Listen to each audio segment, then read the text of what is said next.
What's up, you sick mother bluffers? In this one, I buy in for $1,000 into one of the biggest games I've ever played. But before we get to that, let's take a quick look at how things went down in the 20k guaranteed tournament. First hand happens a couple of minutes after I take my seat at the table.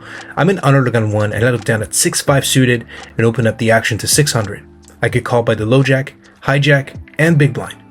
We go 3 ways to a flop. Of 6, 6, 10, 2 hearts, I flop trips. Woo! What a start to the tournament. Big blind checks to me, and with a flush draw on the board, I'm going to c-bet for 5,500. Action folds to the big blind, and they check raise to 3,500. I hesitate between raising and calling for a bit. I end up calling with the intention of going all in on the turn if my opponent fires again. We go heads up to the turn, and it's not ideal. It's the deuce of hearts completing the flush draw. The big blind fires again for 4,500. I don't think I can fold just yet. I'm getting close to the right price to call and try and improve to a full house and find beat, so I call. The river comes the jack of clubs, and the big blind bets once again for 6,800. A pretty small bet in relation to the pot. I only need to be good 20% of the time to make this a profitable call. But is my opponent really 3-barreling with a hand I beat? Are they really going for a triple barrel bluff in the second level of the tournament? I know the answer to both these questions, but I'm like, come on, man. I opened 6-5, I flop trips. I'm not supposed to have a 6 here, and curiosity ends up getting the best of me.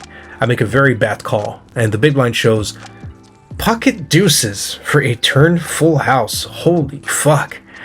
I'm not sure if my opponent would have continued on the turn had they missed, but as it turns out, they absolutely drilled it and got absolute max value from me.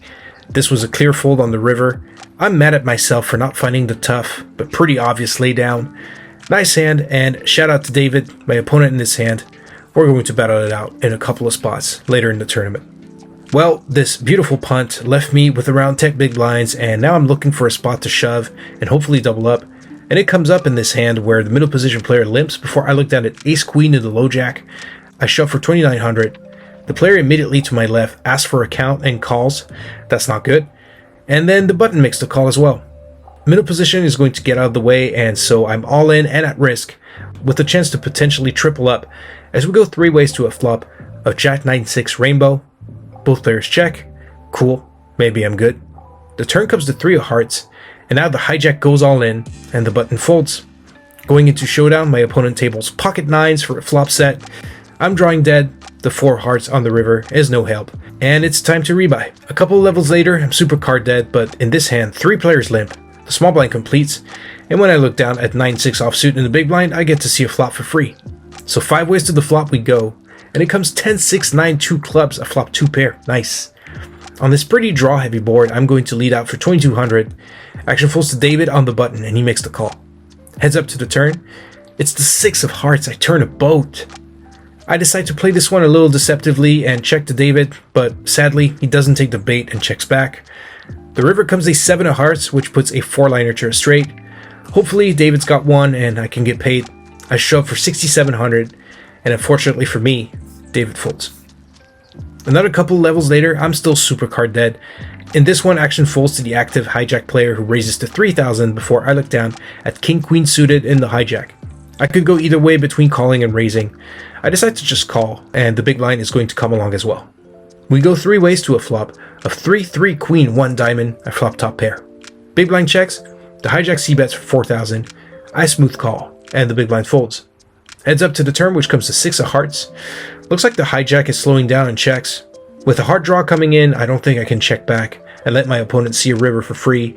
And with my stack to pot ratio, I think the only bet that makes sense is all in, and the hijack folds. Another half hour or so later, this hand happens where the middle position player limps. David in the cutoff raises to 4,000. Action folds to me, and I look down at ace queen in the small blind. I started a hand with just under 20 bigs, so I think this is a mandatory 3-bet all in. It falls back to David, who calls just a little too fast for my liking. We're going heads up to a run out, and I'm up against ace king suited. I'm in rough shape, but if that wasn't bad enough, the flop comes 7 deuce 10 all clubs, and I'm dead. Easy game. As I made my exit from the table, David got up to shake hands and say he watches the vlog, which I really appreciate and makes busting this tournament a little less painful. Shout out to David and see you around. This brings us to the main event of this vlog. I put my name down to play some cash, and my name gets called to join a 1-3 table that's opening up with a max buy-in of 1,500 bucks and 2 bomb pots per orbit. I decide to buy in for 1,000 bucks. I make my way to the table. As I sit down and witness the first couple of hands though, I realize this is not the game I was expecting. They're playing $10 bomb pots when I'm used to 5. They're also playing $25 lockouts when I'm used to 10. Almost every pot reaches 1,000 bucks or more. This game is playing way bigger than I'm comfortable with, but you know what? Fuck comfort. Let's take a shot and get some good content for the vlog, shall we? Alright, so first hand I get involved in is a no limit 5-card Omaha 25 bucks lockout. So basically what happens is everybody at the table gets dealt 5 cards, and then they decide whether or not they want to play by folding or calling the 25. No one can raise except the button. If the button decides to raise, however, then the players have the option of re-raising. Also, these lockouts happen between every hand of Hold'em if the button decides they want to do a lockout. In this hand, I'm on the button, and I look down at Ace King King 8-3. 4 players call the 25 bucks, and I decide to check my option. We go 5 ways to the flop with 125 bucks in the middle, and it comes King Jack Queen 2 clubs. I flop top set on a super wet board. An early position player is going to lead for 30 before the middle position player raises to 120. Fuck, this spot is going to get big. If this were Hold'em, I would probably go for a 3-bet, shove any clean turn if I get called, and if my opponent snaps with ace 10, then so be it. But here in 5-card Omaha, it's almost certain that at least one of my opponents has ace 10, at which point my top set is basically a draw to a full house, so I just make the call. We're going 3 ways to the turn. Please pair the board. Please pair the board. It's the 3 of spades. Shit. Early position player checks. Middle position player goes all in for 390 bucks. This pot is getting huge, but I don't think I can fold top set just yet. I make the call, and the early position player makes the call as well. We're going to the river with over 1,600 bucks in the pot. This is officially the biggest pot I've ever played. Please pair the board. Please pair the board. Please pair. It's the ace of clubs. Fuck. Why'd you gotta put the flush out there, man? Early position player actually checks to me, and I guess there's a small chance I'm good, but nah, they both have ace 10. And just like that, I lose half my stack and more than my usual buy-in in a single hand.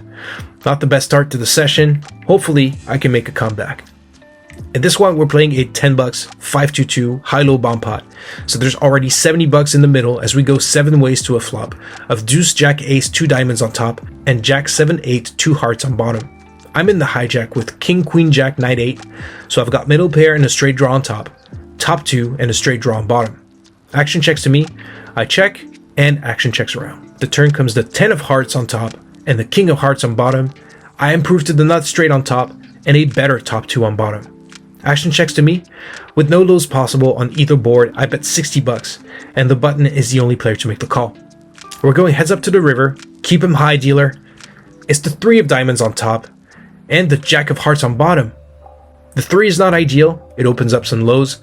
It opens up a flush too, but it doesn't matter because I have a full house on bottom. I have the second nut high, only losing to 1 remaining combo of pocket kings. I'm going to pray that my opponent does not have pocket kings and try to apply max pressure to scoop the pot. I overbet all in for 359 bucks, and when my opponent thinks for a few seconds before calling, I know what's up. They show 4-5 of hearts for the nut low, and we're going to chop this one. In this one, we're playing Hold'em, and the $10 button straddle is on. Small blind calls before I look down at ace 10 suited in the big blind. I raise to 35, and I get called by the button straddler and the small blind limper. We go 3 ways to a flop of 9 ace 5 2 diamonds. I flop top pair. Small blind checks. I see bet for 65. The button folds, but the small blind makes the call. Heads up to the turn, which comes to 6 of clubs. Small blind checks. I probably let the higher stakes get to me and check back when I should probably be protecting against the diamond draw, but thankfully it doesn't come. The river is the 8 of spades. Small blind checks for a 3rd time, and I hesitate between betting and checking back. If my opponent was on a diamond draw, they missed. A lot of the weaker aces made 2 pair.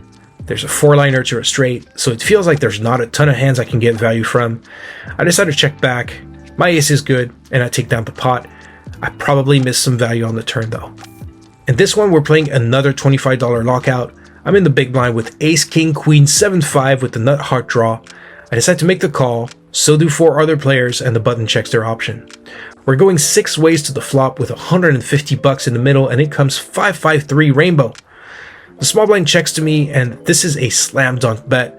I literally only lose to pocket 3s or 5-3, but once again, probably playing a little scared and looking to improve to a boat before I commit to this hand, so I check.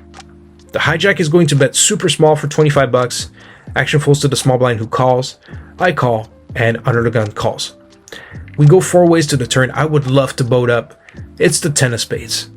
This time, under the gun takes the lead, but once again, for a very small sizing, they bet 35. The hijack calls, the small blind folds, and I make the call. We're going 3 ways to the river, which comes the ace of spades. I boat up, let's go! I fire a bet of 150 bucks. Under the gun folds, and the hijack calls with pocket 10s, which was literally one of the only 2 hands I was losing to. Fuck! I've lost more than 700 bucks, currently booking one of my biggest losses, but I am determined to make a comeback. In this one, there are limps from the hijack and cutoff, before I look down at pocket queens on the button. I raise to 20, and the 2 limpers make the call. We're going 3 ways to a flop, a 5 deuce ace, 2 hearts.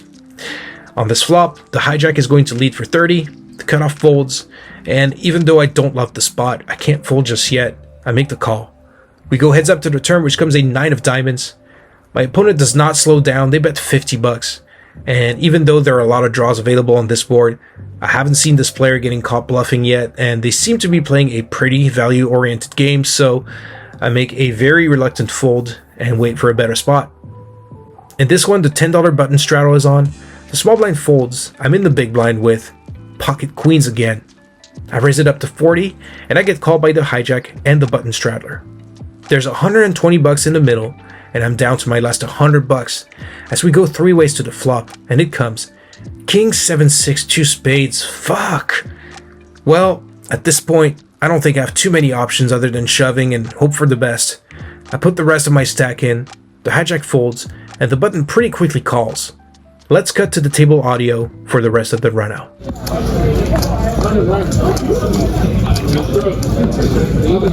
King is good. 5 straight. Wow.